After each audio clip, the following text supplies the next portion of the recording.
Praise lord. సామెతలు 6:16. యెహోవాకు అసహ్యమైనవి 6 గలవు, 7 ఆయనకు హేయములు.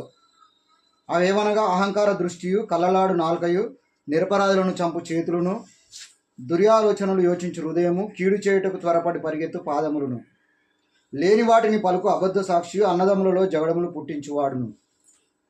మరి నిన్నటి కాల సమయంలో మనము సోమరి గురించి నేర్చుకున్నాం కదా.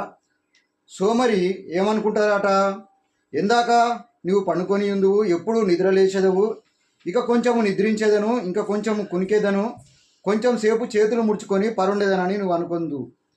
అందువల్ల దోపిడిగాడు వచ్చినట్లు దరిద్రముని ఇంట్లోకి వస్తాయని దేవుని యొక్క వాక్యం సెలవిస్తుంది. అయితే ఈరోజు మనం నేర్చుకున్నటువంటి వాక్యం ఏంటంటే, అహంకార దృష్టి ఆయనకు అసహ్యమైనదంట.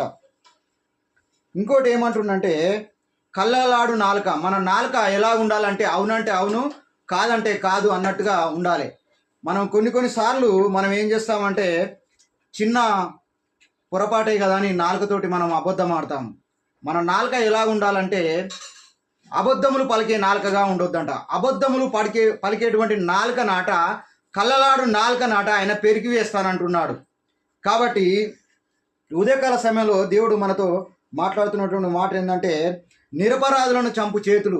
ఎవరైతే మరి నరహత్య చేస్తారో వారికి దేవుని యొక్క రాజ్యము ఉండదట, వారు పాతాళానికి వెళ్తారని దేవుని యొక్క వాక్యం సెలవిస్తుంది.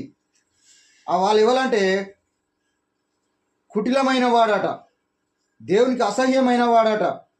కాబట్టి దుర్యాలోచనలు యోచించు హృదయము, దేవునికి ఏదైనా సరే విరుద్ధంగా ఆలోచించేటువంటి హృదయము ఆయనకు అసహ్యం అంటున్నాడు.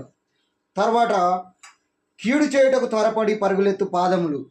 ఏదైనా చెడ్డవాటిని చేయడానికి మన పాదాలు త్వరగా పరిగెత్తుతాయి. అలాంటి పాదాలను దేవుడు దూరంగా ఉంచమని సెలవిస్తున్నాడు.